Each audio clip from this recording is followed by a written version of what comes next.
In my college town of Chapel Hill, North Carolina, home to the nation's oldest public university, there's a road where you can find some of the most impressive homes in a 50-mile radius. Gimghoul. And at the very end of that road, up a gravel drive flanked by woods, is a stone castle belonging to a secret society that has existed in Chapel Hill since the 1800s. The Order of Gimghoul.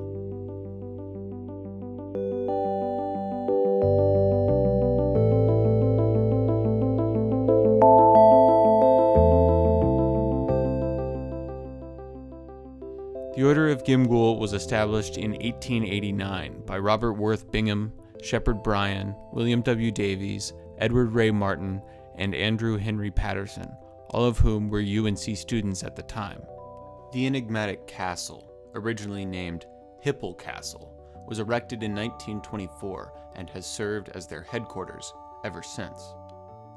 All of this information is easily found on Wikipedia. Beyond that, finding legitimate, reliable information about the Order becomes a bit more of a chore.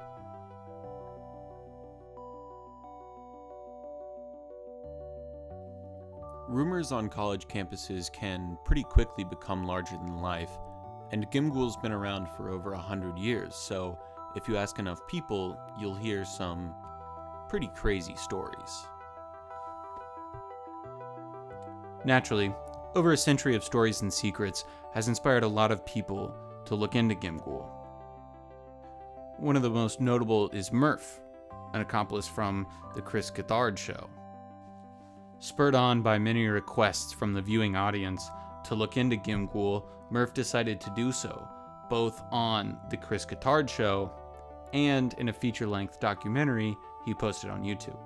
One of the spookiest clips from that documentary is a scene where he arrives in Chapel Hill and begins to receive anonymous blocked calls, presumably to intimidate him and presumably also from the Order of Gimghoul.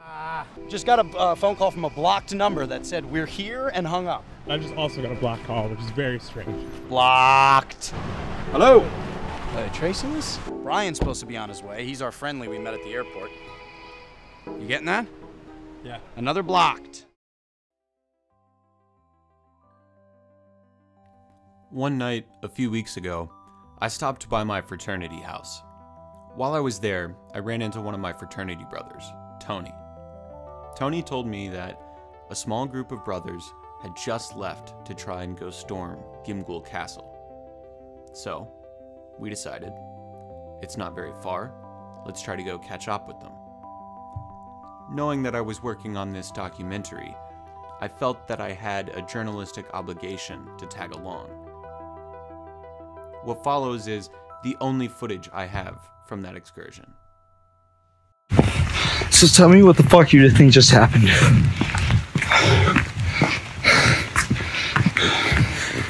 I think that was either the groundskeeper or I thought I heard drums before we walked up. So it could have been a group of them. And then I guess our guys got caught. He yelled, "Hey, get the fuck out of here." Me and Tommy, we were parked right in front of somebody's house. We stared at each other and shit for a few seconds, and then we bolted out of there. We're walking down Gimghoul now. We're gonna take a nature path and get the hell out of here. Come on. Since I only got that little bit of footage the night we ran to Gimghoul, I decided to interview a couple of the brothers who made it onto the castle grounds and see what they had to say about the experience.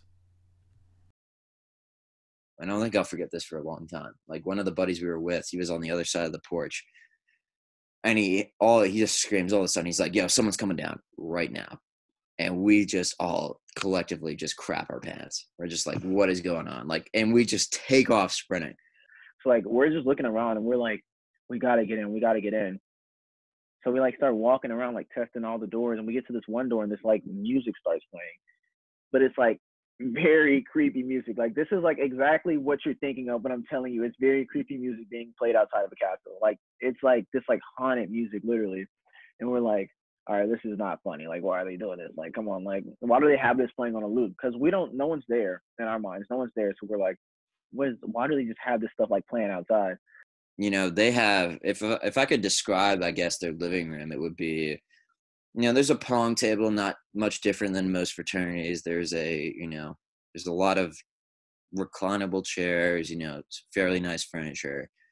And then it starts getting weird because they have a full-fledged fireplace that looks like, at least to me, it's from like the 1930s. They have, various animal heads mounted on the walls, at least from what I can remember.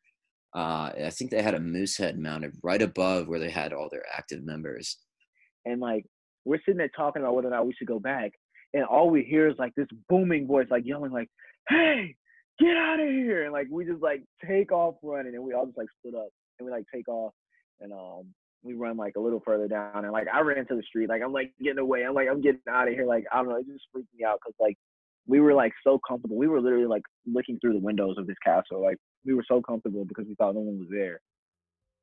In order to find out more about Gimghoul than spooky ghost stories and rumors, I decided to speak with Johanna Berg, who has been doing research on Gimghoul since late 2019. My name is Johanna Berg, but I go by Hannah. I'm from Wilmington, North Carolina. I am 20 years old and I'm studying public policy at Chapel Hill. I heard a rumor that like if you start digging through their things, like weird or spooky stuff will start to happen to you. And I was really curious if that would actually ring true. So I started digging through their stuff in the library. And something spooky and creepy did happen to you, right? Yeah. So after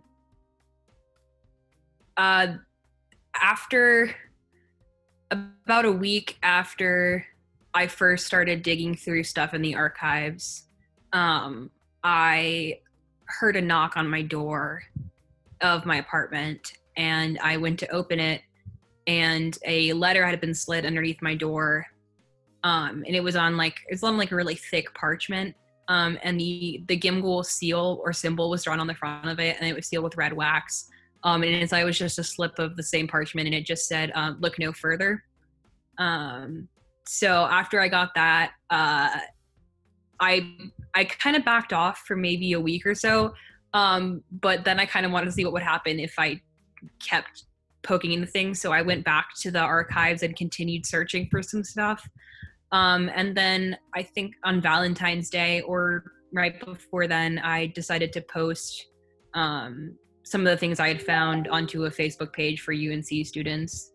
After I posted the initiation ceremony from 1959 onto the UNC meme Facebook page, the Gimghoul archives that were once semi-publicly accessible in Wilson Library were shut completely.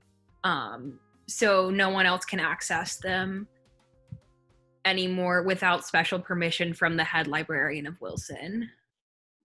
If I were to ask you your opinion on Gimghoul as an organization, what you think they do, what would you say? My opinion on Gimghoul as an organization, I guess I don't mind their existence as a whole. I like the interesting just concept of an old society that has a castle and like is obsessed with an odd and strange mythology. So I think it's interesting from like a historical and maybe like a cultural perspective in terms of like just seeing, because it arose from definitely like a different campus culture, a different time. I think that the idea of like a secret all male fraternity that's invitation only, I don't think it really has any effect on the campus in the modern sense besides being an interesting story. Their castle and other properties are held by a like an LLC or like a corporation that Gimghoul Corporation. Yeah, which has sealed records, so I don't know what their alumni base is like or what kind of activities they do.